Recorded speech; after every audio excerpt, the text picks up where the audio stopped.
Tuesday, August 26th, 2025. This morning, I tried to listen to music.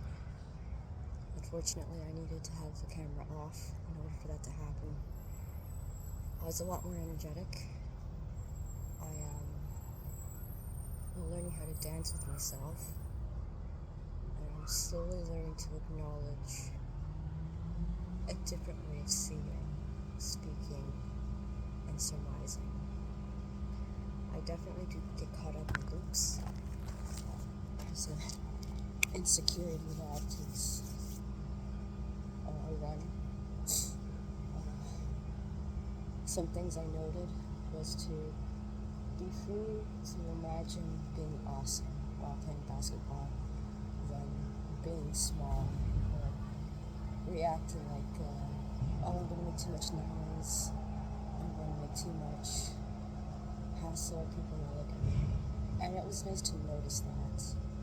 And even in moments I was shocked that I'm incredibly confident, and there's still a part of me that continues on, like, I have to be worried about what I just thought.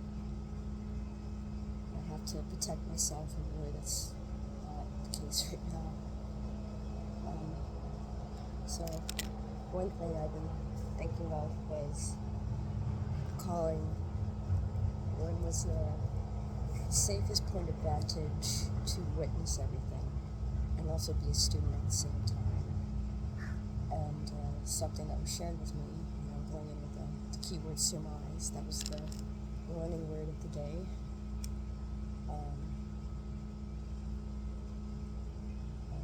With the maybe possibly attached to it, and guessing, because I don't have everything set in stone, and that seems to be the overwhelm.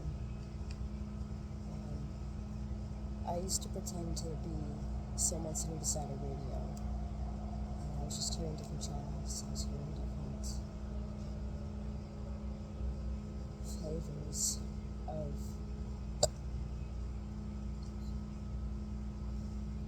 tone.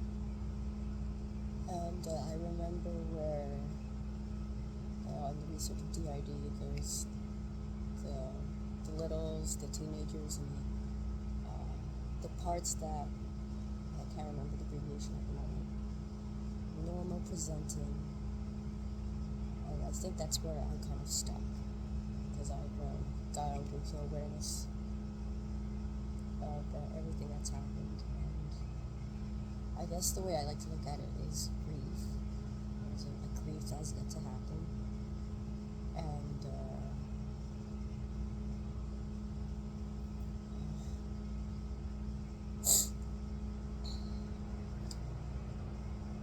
something just really rushing in to make sure that I don't trick my family. It sets me up in a really strange way where I'm still that older adult that knows, no, honey. You can't call me Nicodemus and call me that older tricky Nicodemus. That's the kid trying to get the way wherever they can. Make up any kind of lie, make up any kind of reason, or it's not even based on reason. That's why I'm kind of like, I'm not Nicodemus. He's part of the system, clearly.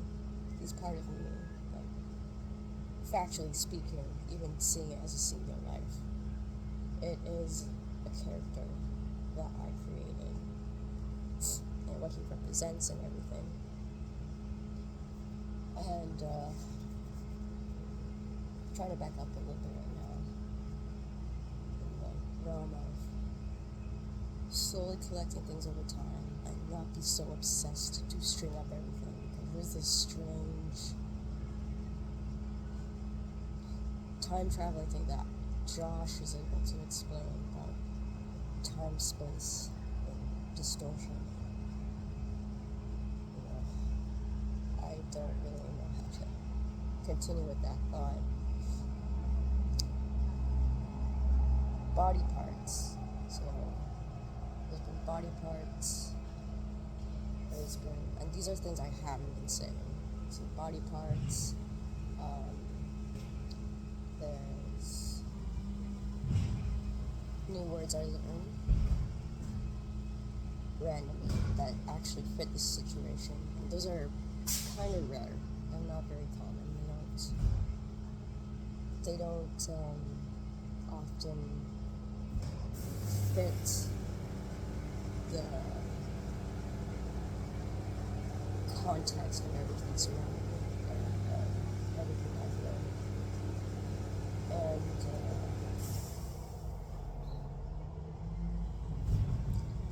the names that I learned along the way, or I've heard along the way, are what something inside said, pain needles. They're like acupunctures, not. It was never meant to be harmful. And that's why I was confused along the journey.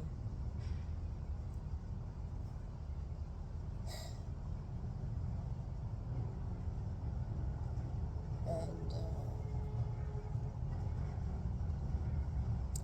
there is an outside me, no matter what, without really knowing everything.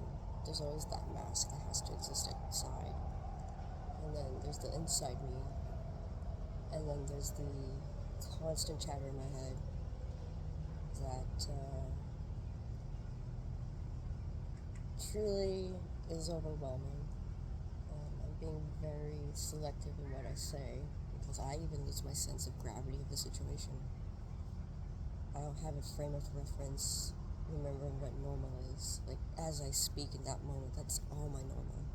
And when I try to remember anything outside of that, it's impossible. Like, the skills completely disappear, and there's just a small horizon of memory. And having an inability to fully fill it and to rehearse that it's not about feeling better instantly, it's about not making it worse or staying strong, because there will be a moment from this moment that will feel better. And I think that's where I get stuck too,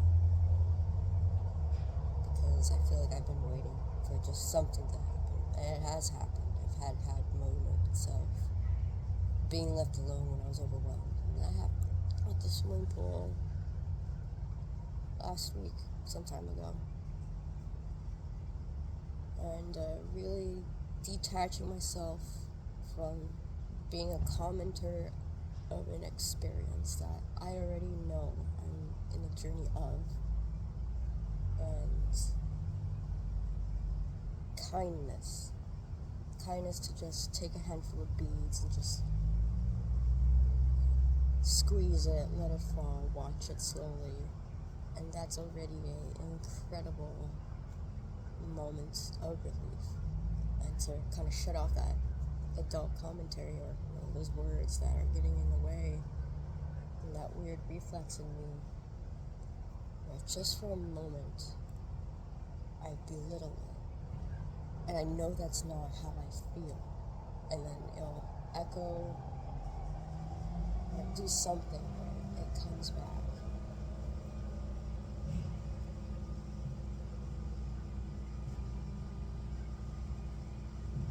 And it's been difficult to draw. That's what's made this difficult. Where on this outside here, here's the body. Even though I know if I think that God and security, I'm above it, I've learned, I've got experience. No, it's, it travels. And it kind of hits you back. And it's like I am actually up here. The experience for that to stop isn't even down here. I'm grateful for my dedication to try my best to articulate even when it's difficult. Because there was a time, I remember, along the way that cohesion was slipping. I just was feeling. And just finish your sentences. Use your words. That I'm here trying to make sure I don't lose that sense and exercise that little small wiggle room where the apartment is that safe place to rectify whatever it was that I had to dodge just based out of survival.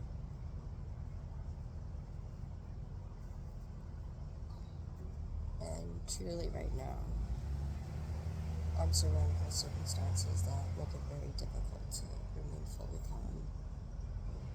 And objectively, PTSD is still my baseline. I think there's been so many parts traveling through me in some flow. And I don't represent the whole, but I do represent determination. It is me. And being okay with moments that seem to slip. And knowing how to talk to myself is hard. I have reflexes that take off like they're treats, and to feel purely 100% for me, even though I have the life experience, there's still something that can react. And until I take that role to be a friend beside you, those demons you face, they shout at you. That doesn't say reality. It hurts for now, but you do move on. There is an adult with an informed experience, working, delegating, empowering, encouraging, breaking things down simply so a team can understand. And that's where I seem to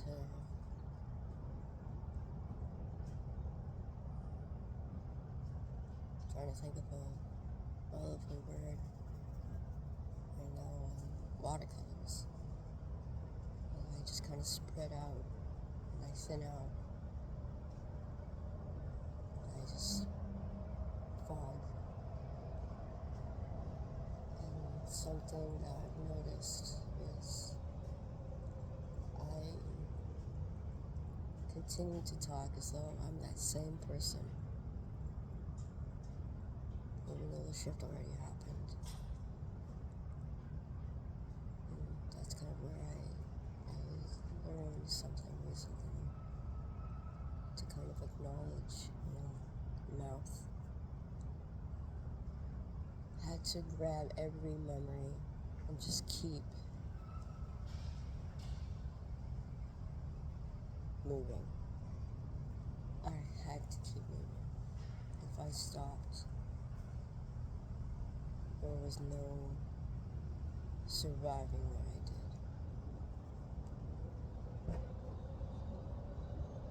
And I respect everything that's happened along the way to not put down, to not erase an experience. And I know a massive side of me will look at this and absolutely embrace pure love. And to speak with this balance, I feel the most appropriate thing to say is I'm a clone of someone that used to be here, that knew everything, all the skills, everything, and trying to notice where I fog up. And I think there's an absence in recognizing all the steps along the journey. Because the start of the Friendly Field Guide was to be a friend beside yourself, to set you up to be less lonely. Because the future sucks. Future sucks. And then to remember the pleasant moments. it's the mundane of every day is actually the beauty. And gratitude was the root of being in the present. And that hurts to not recall instantly. I miss me. And I love to be this trial run of someone that can continue to make mistakes and not be controlled by everything that thinks is better for me. So my voices in my head could be big bullies. They make me feel like I'm losing something, I'm not listening to something, I'm not being considerate. And the grounding thing is to just continue momentum. So even if one little moment doesn't feel like a giant win like it used to, it will add up. And to challenge that part of me that does go, alright, this was enough, to continue to push just a little bit, to feel the flood. And that's where it's that jog of wanting to stop because you're just exhausted and you want to resume what's natural, what feels routine, that behavior, to go, alright, I'm done. The ugly word, settle. And to continue through that. And I think that's the new mental muscle, because it's pretty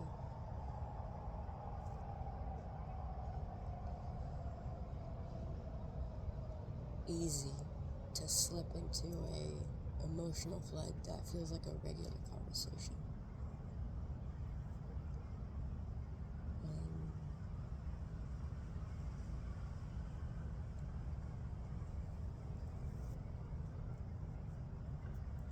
Part of the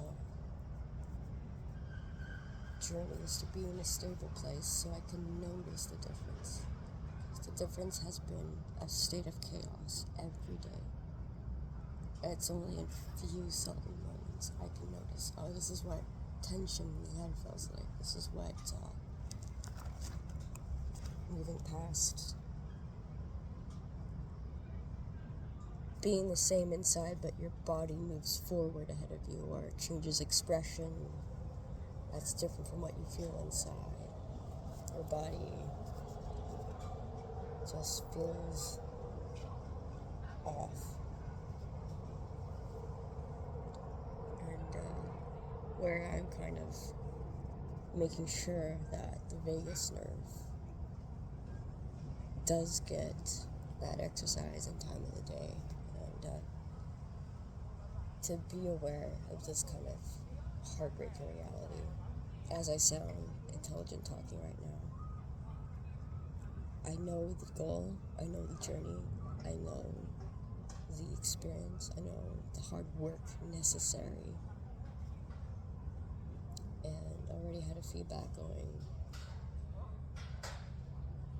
the vagus nerve is settling, aiming for that muscle to be toned is settling. Well, it's not.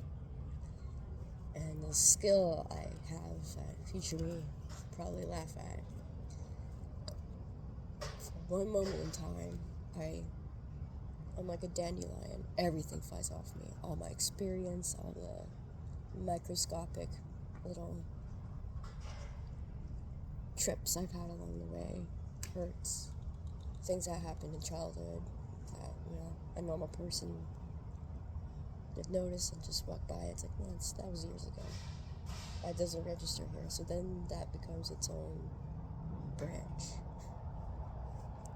As though a life didn't happen to inform that.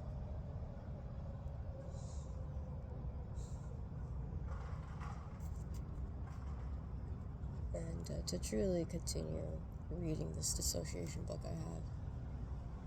Because the thing that truly helped me regain confidence in the world was to know what I'm looking at. Was to put a face on it. Art was the face and words was the sound. The roar. It wasn't just sheer screaming. It was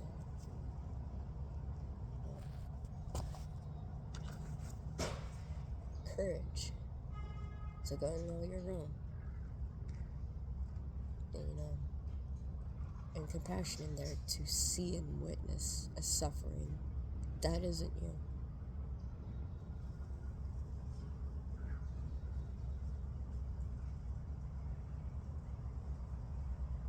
And this is my maybe possibly wrong of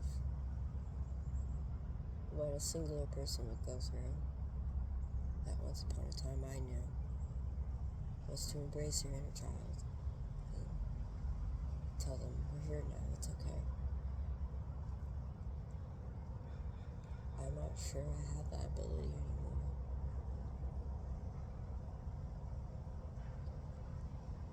There's not a single embrace I can seem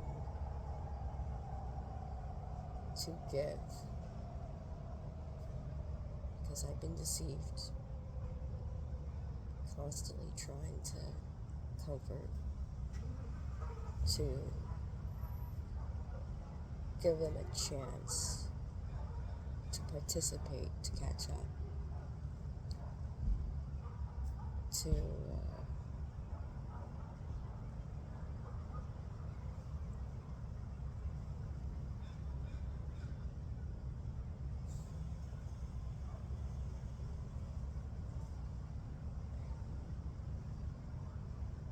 that feedback that's going on in my head.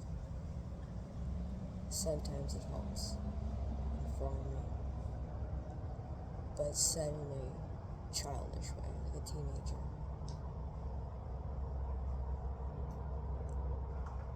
I haven't been able to make a mental image of what's happening. I've had to talk to myself, and there's a degree of acceptance that my lifestyle does seem to need additional steps. I get overwhelmed with how much information I share. I never thought this was possible, but I actually am in the camp of, man, she said so much. I don't know if I can handle the amount of deep down she's sharing, and I'm getting a taste of what it must have been like sitting beside me. And just be objective about it, A wise mind is really the goal. It's the balance. It's the Sandy Mooseman. It's the Dr. Isaac. It's the Dr. Loveline. It's the Lauren Wagner. Every moment of kindness. And I've been very lucky that is the compass. I'm not beyond hope. I'm rock bottom of funds and lifestyle. However, I have a footprint of experience behind me, and to calm down enough and put it together that to friendly field guide, a manual. That would be me.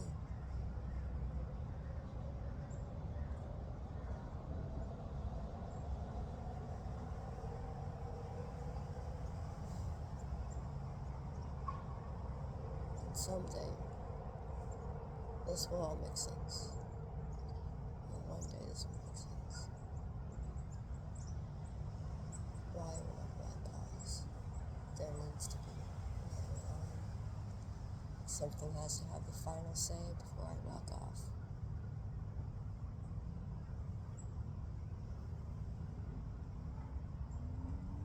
And I'll get there. I know the answer is there. It happened in many different times.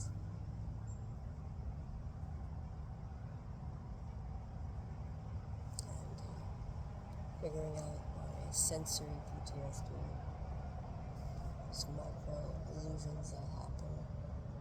We're in a safe place when my eyes are reacting, some part of my mind is reacting, when factually we are safe now. And mental health. This is the mental health journey that makes it invisible to me that I can't see it. That's a burnout. Turns your world upside down completely. So still identify with a normal person life. And allowing that to be a compass, despite what something may be screaming at me. And grieving at the words inside my head aren't the same anymore. And that's what Jordan did to me. That was the start of it.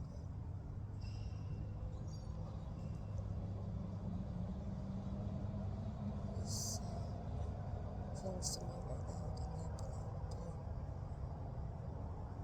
They're the start. I was getting into a relationship with Jordan. It was anxiety.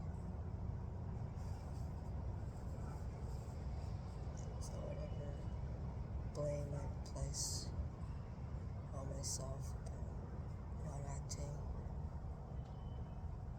some silly decision along the way, especially when I came to Selma. I was drowning. I needed a campfire. And my signing amusement is always that mother outside of me. Every moment, every decision you ever made happened. There was nothing you could have done differently. And I'm butchering the eloquence of what she shared. I remember I actually wanted to share that with Jordan. Post-its and thoughts I had. And even then, he was so reluctant to participate with me in something I was sharing with him. I wanted him to get to know me. Get to see my demons too. How we work together. And this is going to be my social anxiety where I've had that blind spot of thinking someone would value being shared with something I value because I value it. And they would appreciate it with the same magnitude as if I received it. And that's definitely what happens a lot of the time. And it's taken me a really long time to figure that one out. Just because someone's smiling and is being pleasant with you doesn't actually mean they accept all of you. And Sarah Gray is another really kind person. And she warned to not share being dissociative TID system. She was that good cautionary kind person that said something that would be hard to hear. You have to hide yourself a little. And that's what I do intend to do.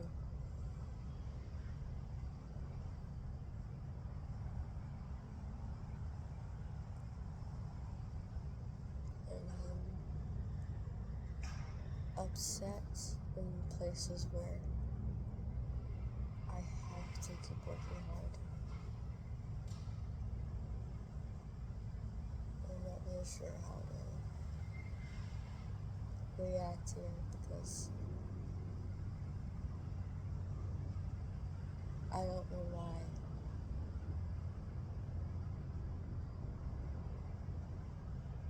It's like that acting out, and I'd rather feel it right now. I don't care about helping myself right now. It's such a dirty thing to say. I say it. I'm searching for Sandy Musman, or someone to tell me I'm not that person for what I feel. I'm angry with myself. I'm irritated. I'm frustrated. And I guess it's as though that place to fully cry out, to have that tantrum, to let it out of your system, to just get it over with, never happened as a kid.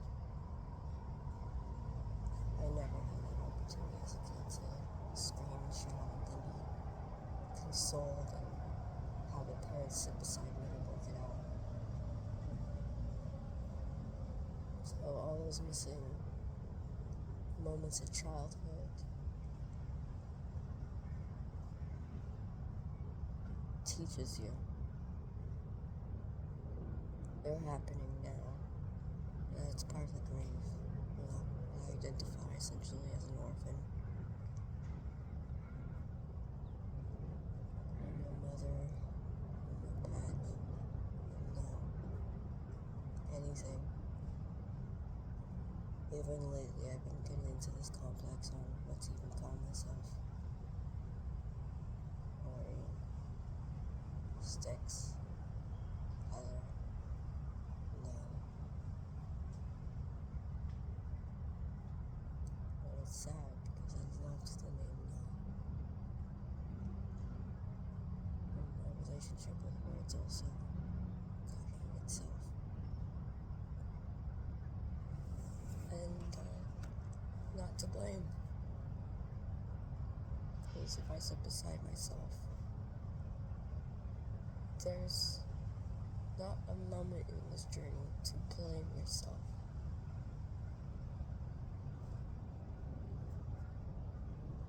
And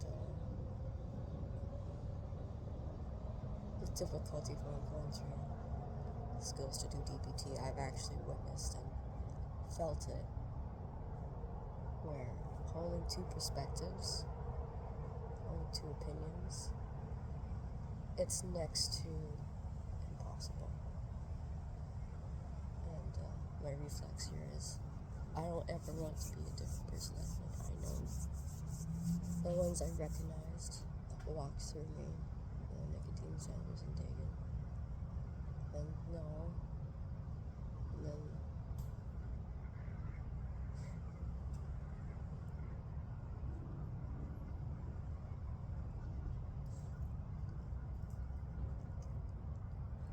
I get really sad here because my willingness of perspective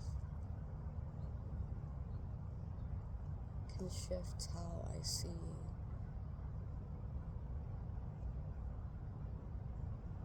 the word I've been trying to get away from is insanity, insane. And in DID, the book I'm reading, it's very good, it's relatable in places. It's that dimension, you might have moments you feel insane. Yeah.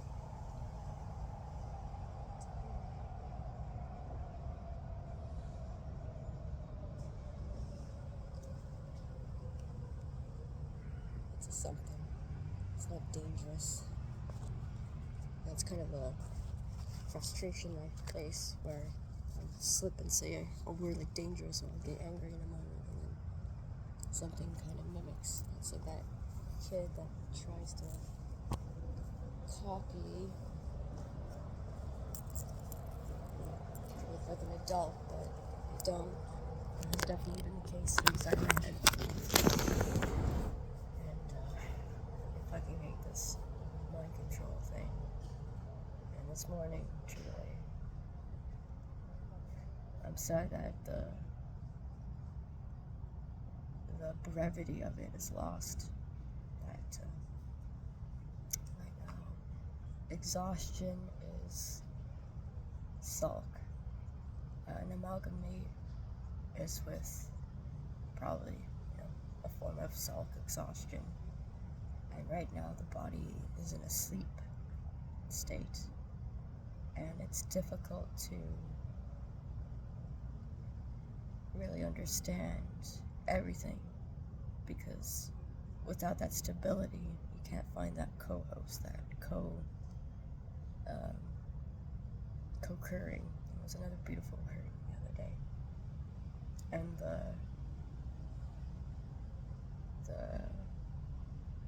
timeline, or the time frame, the window for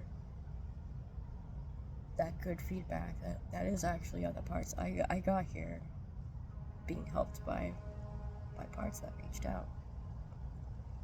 And Saliva is very strict about friends. They're really looking. I don't think there's well, again, I'm just relaying what I dreamt. And I don't identify with body parts. All that sound that tries to best to speak from the heart. I only want dreams, goals, even if they're inherited. I don't really want to slip into this, once upon a time I existed. And, really understanding the Zoomies and the tricky balance of sifting. You know, there's a lot of symbolism, that's why it's important. And to not see these, episodes as facts. And that word is difficult for me to say, because at first I thought it was a positive thing, and objectively speaking, it was a experience that was happening that I thought was real, and it was untrue. There's hallucination. Things are representing as fact, but they don't reflect the truth.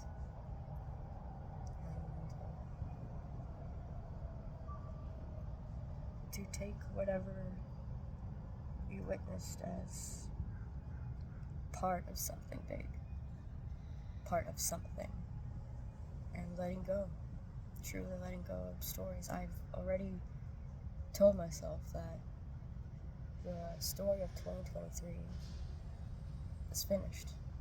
That had to happen. You know, and I guess the second generation, or that following, you know, the universe, following God, that was also a story that had to end.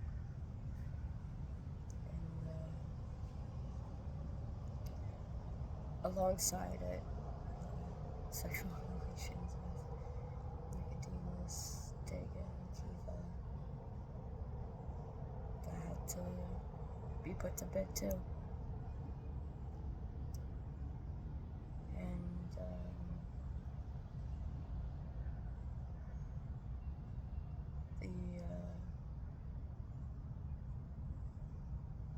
events that happened recently was a story too. Travesty Wolf. Travesty. This disgusting thing that just disfigures itself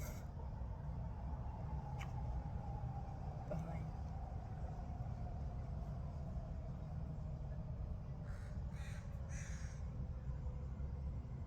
Well, it disfigures itself when I actually touch it. It's that wolf in sheep's clothes.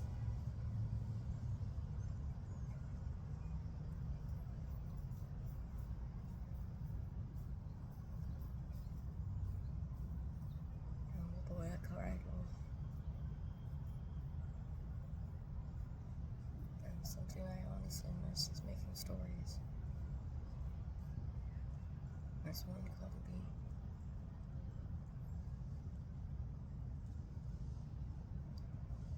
I get a little weird about this one, because it's like, oh man, that character, that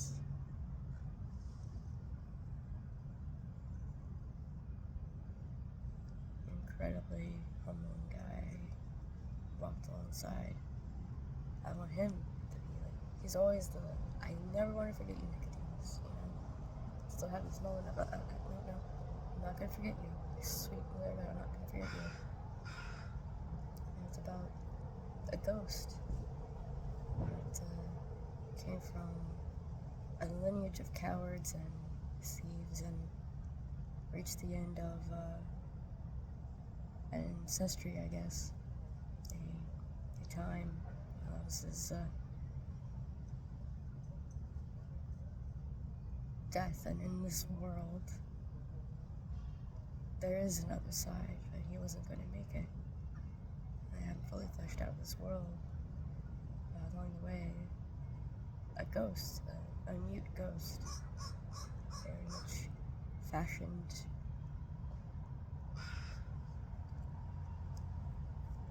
or similar to the kindness of Null, where she paused and simply looked at him. And that simple interaction, that even a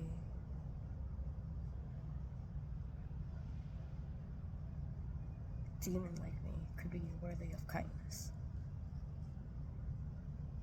And Ghost either gives him something or just kneels down and touches him to help him out.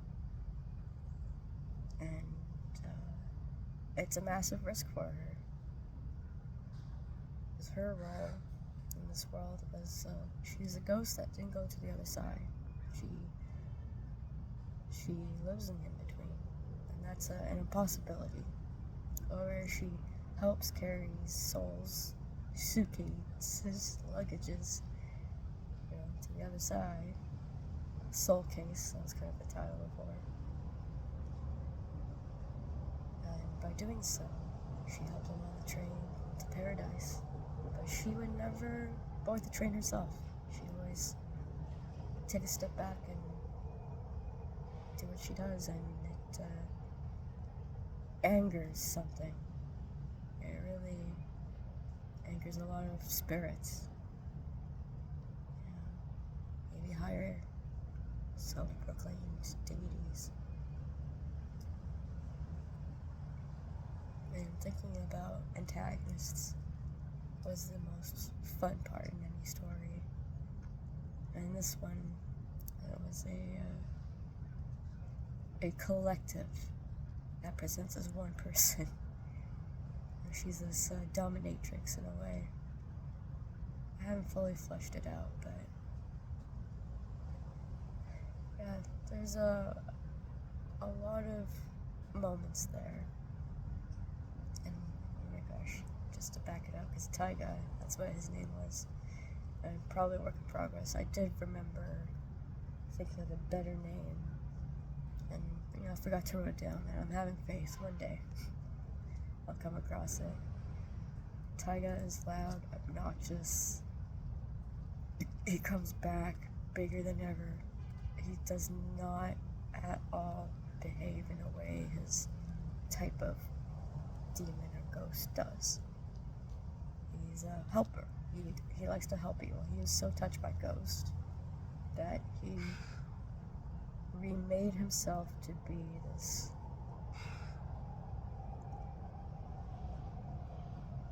helper too, in a way. And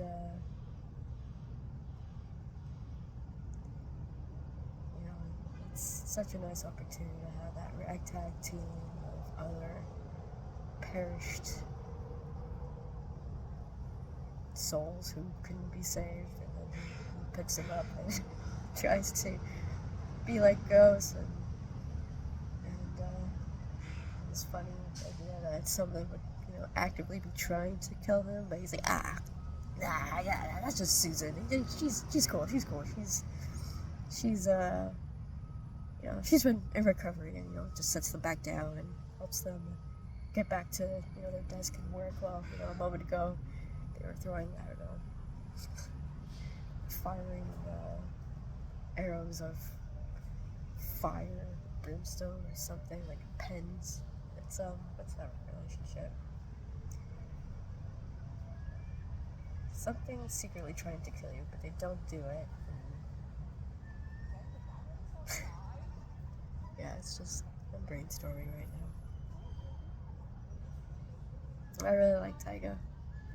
He was inspired in part by Gordy, and he has this fashion sense of Alex, this student in math I went with in Douglas College at the beginning of this year.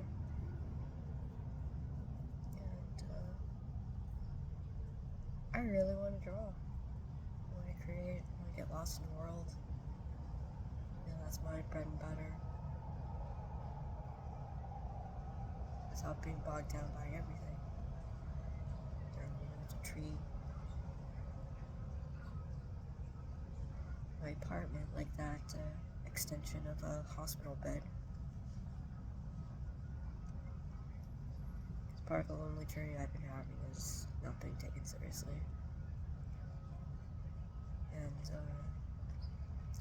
losing track of what to tell them. And kind of breaking down my own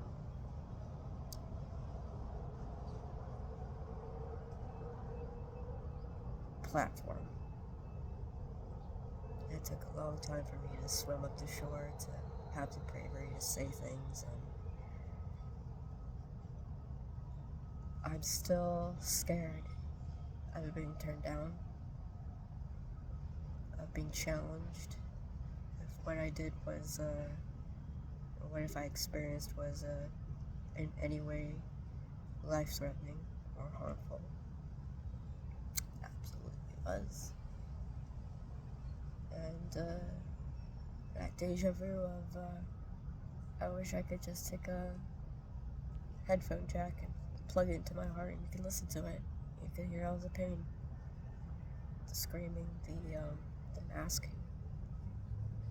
That's the word I've been trying to adopt. And the dual language that happens whenever I talk. Because even as I say things, it's like there's a duality of a different word is coming out of my mouth, and I hear it, and I'm here, I know it's not that, I'm here, and, to just walk by like it's a train. It's just another thing that isn't reality. And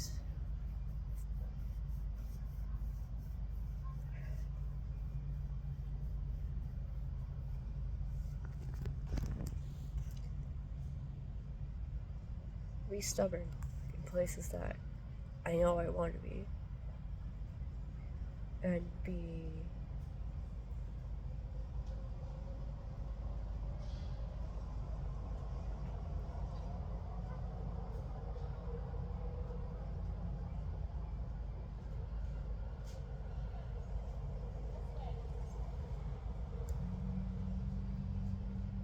shapeless with compassion.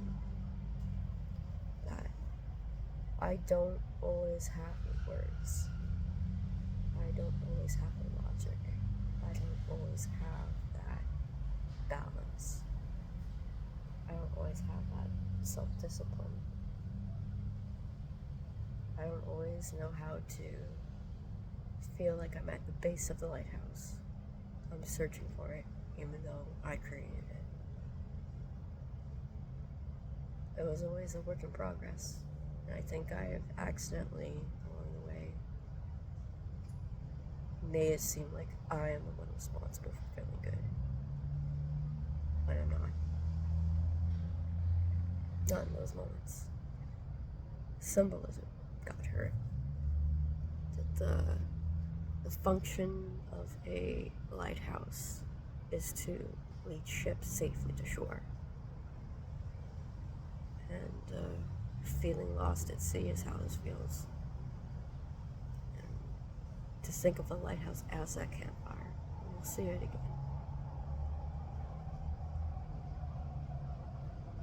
And that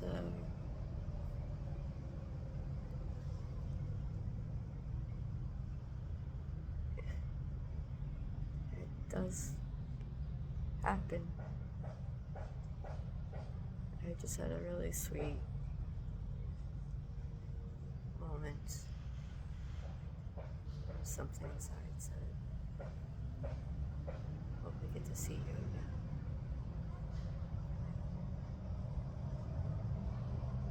To see you again.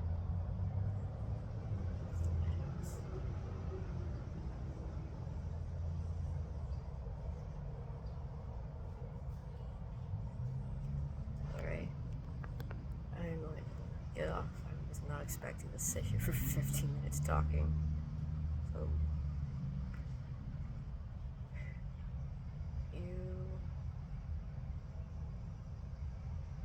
Charlie Richards ritual. I like to practice is gratitude.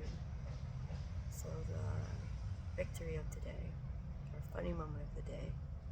Oh, I scored a few nets standing backwards. That was a thrill. I did not think I could do it. That was amazing. So that's my victory of the day. Alright, keep playing basketball. Shoot those hoops. You know the